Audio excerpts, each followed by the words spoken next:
सो मुझे अभी कुछ याद आया। I wanted to share it with you all. Somebody happen to ask me this question कि जब भी आपको लो फील होता है या फिर you don't feel like continuing ऐसा कुछ, तो आप क्या ऐसा करते हो कि जिससे आपको अगेन मोटिवेटेड फील होता है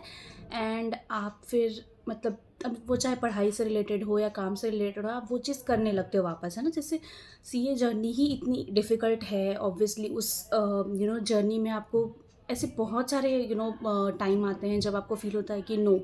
आई just want to give up, मतलब अब मैं नहीं कर सकती, है ना। क्योंकि फेलियर देखा हो, फेलियर ना भी देखा हो ना, जो इंसान अगर फर्स्ट अटेम्प्ट में भी क्लियर कर जाता है ना, उसके लिए भी आई थिंक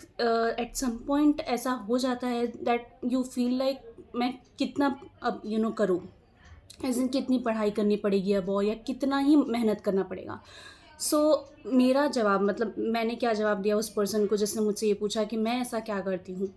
तो मैं ऐसा कुछ करती नहीं, मैं बस उस एक इंसान को याद कर लेती हूँ ना, जिसने मेरे लिए सब कुछ किया है,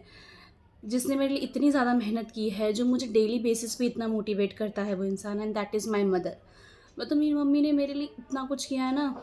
करना इन द सेंस सभी करते हैं ना, सभी मम्मी पापा करते हैं, बट मेरी मम्मी ने मेरी जर्नी में आई थिंक मुझसे ज़्यादा कंट्रीब्यूशन उनका है। वाई? बिकॉज मतलब आप समझ सकते हो कि मेरी mummy, my mother is what, she is studied till 7th class जब उन्होंने पढ़ाई की थी, और फिर भी उनको मेरे से ज़्यादा मेरे सब्जेक्ट के बारे में, मतलब मैंने वो क्लासेस कब ली थी, कब कितना टाइम हो गया, मुझे और दूसरे सब्जेक्ट लेने हैं, पढ़ाई करनी है, मैं डिले कर रही हूँ, ये सब कुछ याद होता है। इनफैक्ट जो सी ए स्टूडेंट होंगे उनको पता होगा कि एफ आर करके एक सब्जेक्ट होता है जो कि बहुत लेंदी होता है ना। तो मैंने वो सब्जेक्ट लेके ना देर मतलब 8 महीने ऑलमोस्ट हो गए थे, एंड मैं मतलब थोड़ा डिले कर रही थी, इतना नहीं समझ में आ रहा था, फर्स्ट फर्स्ट सब्जेक्ट लिया था तो।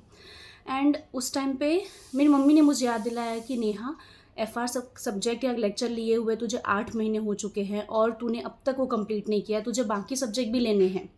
है ना, तुझे बाकी सब्जेक्ट लेना है, लेक्चर कंप्लीट करना है, तो तू थोड़ा पढ़ाई पे और ज़्यादा ध्यान दे, है ना, और ज़्यादा कंटिन्यूटी रख, तो तू तेरा वो सब्जेक्ट हो जाएगा और बाकी भी चीज़ें तुझे करनी है। सो आई वॉज लाइक, मतलब मेरी मम्मी मुझ में इतनी इन्वेस्टेड है, इतना कुछ करती है मेरे लिए दिन रात, मतलब इतना ज़्यादा ध्यान देती है। और इवन मेरे डैड भी, मैं उनको भी देखती हूँ ना, वो इतनी मेहनत करते हैं मेरे लिए। तो मुझे ऐसा लगता है मैं उन बच्चों में से तो बिल्कुल भी नहीं हूँ। कुछ मैं देखूँ कि मेरे मम्मी पापा इतनी मेहनत कर रहे हैं मेरे लिए और मैं फिर भी उनको इग्नोर कर दूँ, है ना, उनको इग्नोर करके बस अपने में लगी रहूँ, अपनी कुछ मज़े करूँ या वो करूँ। मुझे पता है कि अगर उनकी मेहनत का कुछ अगर मुझे रिटर्न देना है, तो मैं इसी तरीके से दे सकती हूँ, पढ़ाई करके, और जिस चीज़ में जो चीज़ उन्होंने मुझसे एक्सपेक्ट की है मैं उन पे खरी उतरूँ, और जो कि मैंने किया है। तो बस यही है कि मैं ना हमेशा अपने मम्मी पापा को याद कर लेती हूँ कि वो कितनी मेहनत कर रहे हैं मेरे लिए, और अगर आज मैंने पढ़ाई नहीं की या फिर मैंने अपना 100% नहीं दिया ना, तो शायद उनकी वो मेहनत मतलब लाइफ टाइम की बेकार ही हो जाएगी ना, वेस्ट हो जाएगी।